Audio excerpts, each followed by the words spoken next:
નમસ્કાર, આપ જોઈ રહ્યા છો સ્પાર્ક ટુડે ન્યૂઝ। કાવીના માછીમારોને પાણીમાંથી તરતું શિવલિંગ મળી આવ્યું છે।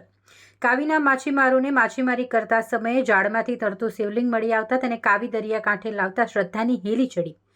જંબુસર તાલુકાના કાવી ગામના મચ્છીમારીના વ્યવસાય સાથે સંકળાયેલા કાળીદાસ વાઘેલા સહિત અન્ય માછીમારો નાવડી લઈને દરિયામાં ધનકા તીર્થ પાસે તેઓએ બાંધેલ જાળામાંથી મચ્છી કાઢવા ગયા હતા ત્યારે જાળમાં શિવલિંગ આકારનો એક પથ્થર પણ ફસાઈ ગયો।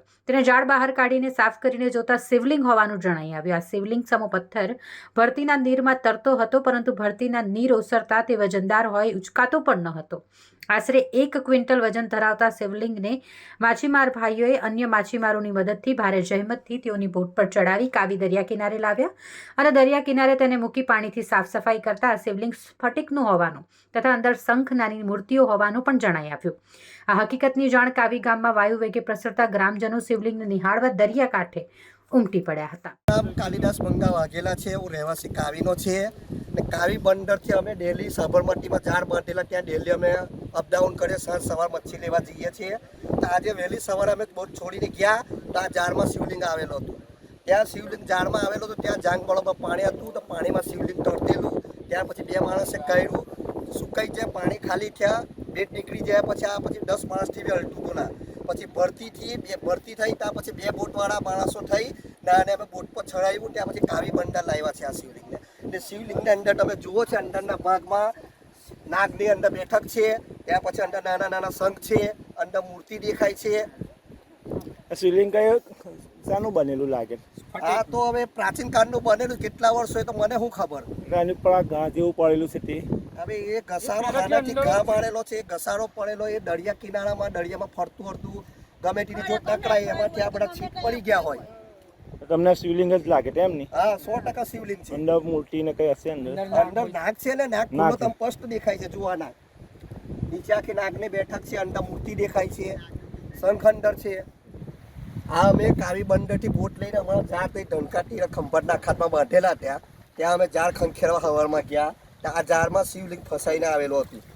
અમે તો 2-3 શિવલિંગ ત્યાં પાણી જાંગ બળમાં પાણીમાં તરતેલું અંદર ઝાડમાં ફસાયેલું હતું। એક જ માણસે કર્યું, ત્યાર પછી અમે લાવ્યા બેટ પર, ત્યાર પછી એને 10-15 માણસ થઈને ઉઠાવવાનો પ્રયત્ન કર્યો, ઉઠાવ્યું ને ત્યાં પછી અમે રસ્સીથી બાંધીને ઉપર ખેંચીને બોટમાં ચડાવ્યું।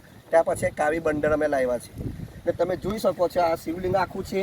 અંદરના ભાગમાં નાગની બેઠક છે, અંદર ઝેરા બધા શંખ છે, અંદર મૂર્તિનો આકાર દેખાય છે ને કાવી બંદર અમે લાવેલા છે। સાબરમતી में सी કેવી રીતે લાવ્યા પછી? हाँ, અમે લાવ્યા બોટ में લાવ્યા, જાળ में ફસાઈ જાય તું તે ઉંચકીને અમે લીધા 12 જણા। પાણીમાં ડૂબી જતા શિવલિંગ?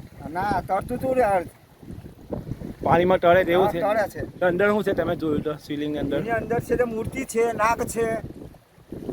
આ ઉની પર નિશાના બધા હોના પાડતા કોઈ આ કોઈ હવે એ કોઈ પાણીમાં અફળેલું હોય કે પછી ઘર માર્યા હોય, નક્કી આપણે જોયું નથી। હર હર મહાદેવ બોલ ને તું નામ બોલ। ભાઈઓ, અમને શિવલિંગ મળેલું છે દરિયામાંથી, અમારી જાળમાં ફસાયેલું છે। હમણાં 10 લોકો અમે ઊંચા છે તો ઊંચકાતું નથી, પણ આ વસ્તુ પાણીમાં તળે છે પથ્થરનું શિવલિંગ, પથ્થરનું છે પણ પાણીમાં તળે છે, પણ બળ કાઢ્યા પછી અમારથી ઊંચકાતું નથી। 10 લોકોને ઊંચકાવવા માટે પણ નથી ઊંચકાતું। આ શિવલિંગ છે મહાદેવનું, અન્ન ભગવાનના આકાર છે, જોઈ શકો છો। ભગવાનનો અંદર આકાર છે, બધી મૂર્તિઓ છે, બધું વસ્તુ છે। અહીંયા અંદર શેષનાગ આવેલો છે અંદર શિવલિંગમાં। અમે મચ્છી મારવા આવેલા ત્યાંથી અમને મળેલું છે શિવલિંગ। અત્યારે અમે દરિયાની વચ્ચે છે, અમારા બોટ જોઈ શકો છો તમે। આ બધા લોકો આ બધો ધનકા તીરથ અખાતમાં મળેલું છે મંદિર આ શિવલિંગ અમને તમે જોઈ શકો છો। હજારો પુરાણું વર્ષનું શિવલિંગ છે આ, તમે જોઈ શકો છો। હમણાં